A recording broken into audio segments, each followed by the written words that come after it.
Jadi teman-teman semua, pada hari ini kita akan mencoba melanjutkan lagi, mendiskusikan lagi tentang poin-poin yang ada di dalam ISO 45001 dan sekarang sudah menjadi SNI ya.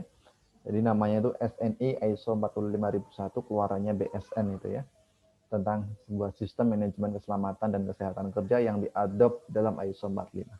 Sekarang sudah jadi SNI, sudah nasional ya. Artinya apa? Nah, itu sudah menjadi standar nasional Indonesia itu. Nah, kita akan mencoba mendiskusikan, kita akan mencoba membahas berkaitan mengenai operasional di klausul 8. Tentu saja di pertemuan sebelumnya ataupun di kesempatan sebelumnya kita sudah mendiskusikan, membahas berkaitan mengenai klausul-klausul sebelumnya. Kalau di klausul 7 berbicara atau menjelaskan kita tentang berkaitan mengenai support atau dukungan gitu ya. Di dalam itu ada salah satunya tentang kompetensi, ada sumber daya ya, ada pemahaman, ada komunikasi dan ada informasi terdokumentasi. Itu secara garis besarnya. Kemudian di dalam sebuah audit sistem manajemen K3, poin-poin klausul besar itu akan menjadi sebuah standar yang harus diterapkan di dalam sebuah industri, di dalam sebuah instansi, dalam menerapkan sebuah sistem manajemen K3. Termasuk di dalamnya adalah di klausul 8 ini. Nah, terkait mengenai klausul 8 ini, kita akan mendiskusikan secara garis besar, poin besarnya di sini adalah tentang 81, klausul 81, yaitu tentang perencanaan dan pengendalian operasional di sana. Bagaimana kita melakukan pengendalian operasional dari sebuah perencanaan ya, dari sebuah sistem yang kita buat di sana. Kemudian di klausul 2 yaitu tentang kesiapsiagaan tanggap darurat ya, atau biasa disebut dengan emergency response plan gitu ya. Bagaimana perencanaannya terkait dengan hal tersebut. Baik teman-teman semua, kita akan coba mendiskusikan tentang klausul 8 ini ada apa di sana secara garis besarnya. Maka kita akan bisa lihat di sini di dalam klausul 8, khususnya di klausul 81 yaitu di situ dijelaskan atau di dalam standar menyampaikan ada perencanaan dan pengendalian operasional. Sorry, di situ tipok ya. Ada tipok. Perencanaan dan pengendalian operasional. Apa saja yang dimaksud di sana? Di dalam perencanaan dan pengendalian operasional, maka dilakukan dengan cara apa? Yang pertama ada ini, teman-teman semua. Yang pertama adalah menentukan sebuah kriteria proses. Poin pertama adalah itu. Jadi proses kriteria-kriterianya seperti apa di dalam sebuah proses-proses produksi ataupun proses-proses tahapan di sebuah industri. Kita tahu, tentukan dulu di sana kriterianya itu bagaimana, itu poinnya adalah itu. Kemudian yang kedua adalah menerapkan pengendalian atas proses-proses yang sesuai. Ya, yang pertama kita tetapkan kriterianya seperti apa. Kemudian yang kedua adalah menerapkan pengendaliannya. Bagaimana cara pengendaliannya? Maka di dalam konsep K3 ada hierarki pengendalian K3. Mungkin saya singgung lagi. Saya sering menyingkatnya dengan sebutan ESTRA. Mulai dari E-nya adalah eliminasi. Ya. Masih ingatkah kalian? Kemudian S-nya adalah substitusi. Kemudian R-nya adalah rekayasa teknis. A-nya adalah administratif. Dan A lagi adalah APD. Ya, itu terkait mengenai pengendalian secara hierarkinya, teman-teman semua. Poinnya adalah itu. Kemudian di lainnya, yang ketiga adalah tentang memelihara dan menyimpan informasi terdokumentasi. Jadi pengendalian-pengendalian tersebut nanti wujudnya adalah sebuah dokumen. Kalau di klausul 612 itu ada namanya identifikasi bahaya dan risiko. Ya, jadi apa? Atau biasa disebut dengan bahasa HIRADISI, Hazard Identification, Risk Assessment, Determining Control, atau biasa disebut dengan manajemen risiko K3.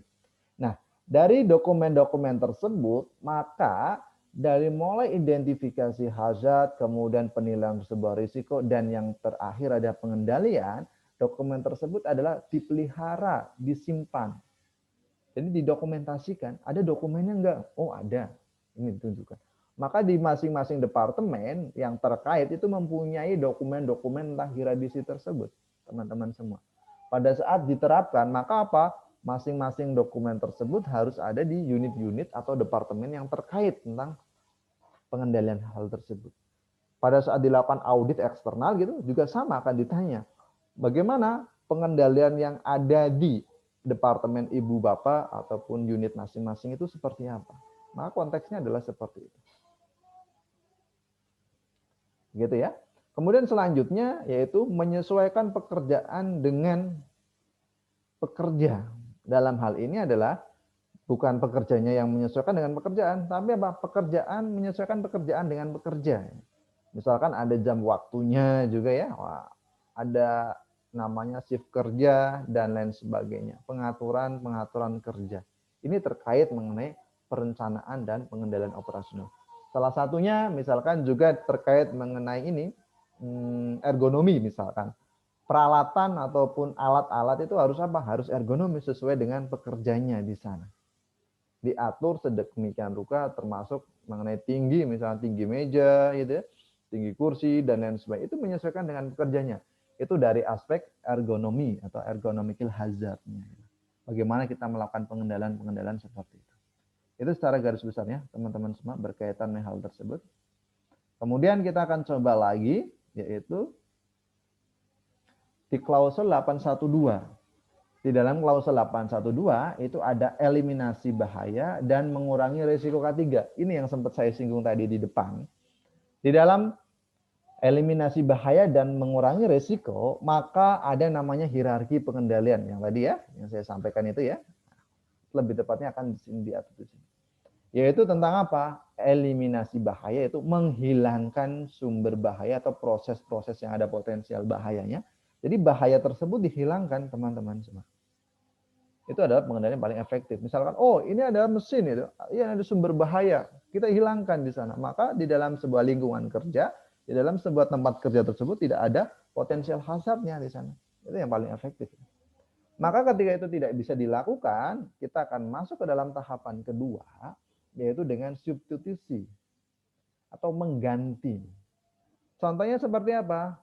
Mengganti dengan proses atau operasi bahan atau peralatan yang bahayanya itu kurang ataupun lebih risikonya lebih kecil di sana. Misalkan saya berikan contoh adalah pada saat pembersihan lantai gitu. Biasanya disapu ya, lantai tersebut disapu gitu kan. Kemudian apa? Banyak debu-debu yang berterbangan di daerah-daerah tersebut atau sekitar tersebut. Maka kita ganti proses nyapu tersebut dengan vacuum cleaner misalkan ya. Maka kita sedot. Sehingga apa? Debu-debu tersebut tidak akan berterbangan, tidak akan berada di daerah-daerah atau lingkungan kerja tersebut. Langsung disedot di sana. Dan vacuum cleaner. Itu adalah berkaitan mengenai substitusi. Kemudian selanjutnya yaitu menggunakan pengendalian teknik dan pengaturan kembali kerja atau biasa disebut dengan rekayasa teknisnya. Bagaimana kita membuat sebuah desain, perencanaan bahwasanya untuk mengurangi resiko tersebut kita lakukan pengendalian teknisnya gitu. Misalkan kita buat ada sumber-sumber noise, misalkan kebisingan ya, ada sebuah sumber kebisingan. Maka kita lakukan pengendalian teknisnya ya. Dengan cara apa? Kita bisa dengan cara pasang peredam gitu ya, isolasi, masuk di dalamnya gitu. Kemudian yang keempat yaitu dengan pengendalian administratif di sana. Termasuk misalkan ada pelatihan juga ya. Dari terkait mengenai penghierarki pengendalian ini dari aspek administratif tersendiri ada namanya apa? Contohnya misalkan ada SOP gitu ya. SOP itu salah satu pengendalian administratif ya, teman-teman semua. Selainnya apa? Selain itu kita lakukan pelatihan bagi para karyawannya. Apalagi ada sign atau tanda itu juga masuk di dalam administratif juga ya. Kemudian ada apa lagi terkait dengan hal tersebut? Maka kita lakukan apa? Bisa dengan mapping gitu ya. Mapping juga itu bisa kita lakukan di sana ya. Mapping hazard gitu ya. Ataupun mapping kebisingan itu bisa kita lakukan di sana. Itu berkaitan mengenai administratifnya. Termasuk pergantian shift kerja ya. Itu masuk di dalamnya juga. Itu secara garis besarnya teman-teman semua terkait mengenai administratif. Dan yang terakhir yaitu berkaitan mengenai hierarki pengendalian yaitu menggunakan alat pelindung diri yang memadai. Dalam artian menggunakan APD ini adalah salah satu pengendalian terakhir yang di dalam hierarki pengendalian, dan salah satu pengendalian yang paling lemah dari antara pengendalian lainnya sebagai hierarkinya, ya, namanya saja hierarki. Contohnya seperti apa? Menggunakan alat pelindung diri yang memadai, yaitu menggunakan APD sesuai dengan peruntukannya, sesuai dengan potensial hazard pekerjaannya, teman-teman semua.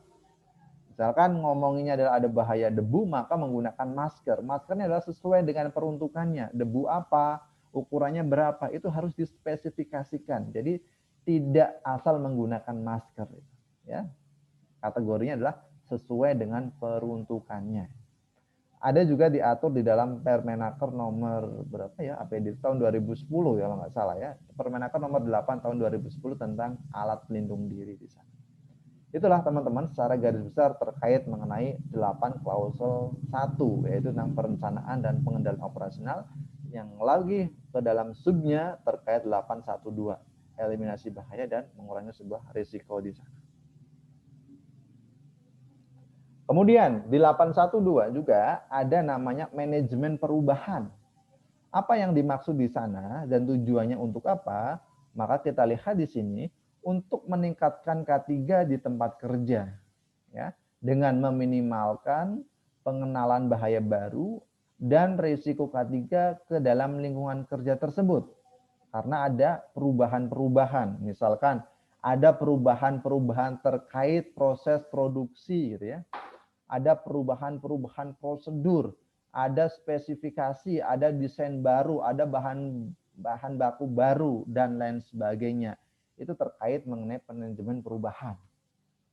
Jadi itu harus dikendalikan juga ya.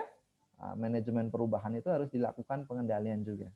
Itu di dalam klausul 812. Nah, selanjutnya hal yang diperhatikan di dalam sebuah perubahan, maka kita akan lihat di sana salah satunya adalah produk baru. Ada produk baru yang kita buat di sana. Sehingga apa? Terjadi perubahan-perubahan proses produksi gitu ya.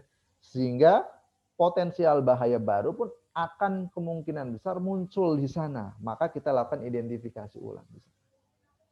Kemudian selanjutnya ada tentang layanan baru misalkan ya. Proses baru, perubahan terhadap produk, layanan, proses, itu salah satunya ya. Kemudian selanjutnya yaitu berkaitan mengenai perubahan terhadap persyaratan peraturan perundang-undangan atau persyaratan lainnya. Ketika ada regulasi-regulasi baru ya, maka itu juga masuk di dalam manajemen perubahan. Contohnya ada regulasi baru yang mengatur, sebelumnya saya berikan contoh itu tentang Permenaker nomor 11 tahun 2003, Permenaker Trans nomor 13 tahun 2011 tentang nilai ambang batas faktor bahaya fisik dan kimia. Kemudian di tahun 2018 itu berubah karena ada regulasi baru, compliance baru, yaitu Permenaker nomor 5 tahun 2018 tentang K3 lingkungan kerja. Jadi regulasi tersebut di tahun 2011 itu sudah tidak berlaku lagi, maka mengacu ke dalam standar yang baru tersebut. Itu termasuk di dalam poin 2-nya ya. Kemudian selanjutnya ada di poin 3 yaitu perubahan pengetahuan atau informasi tentang bahaya dan risiko K3. Ketika ada perubahan-perubahan tentang iptek gitu ya, informasi, pengetahuan dan teknologi terkait mengenai K3 itu juga harus masuk di dalam manajemen perubahan. Kemudian salah satunya adalah perkembangan pengetahuan dan teknologi, ada temuan-temuan baru dan lain sebagainya. Itu masuk di dalam sebuah manajemen perubahan. Itu secara garis besarnya.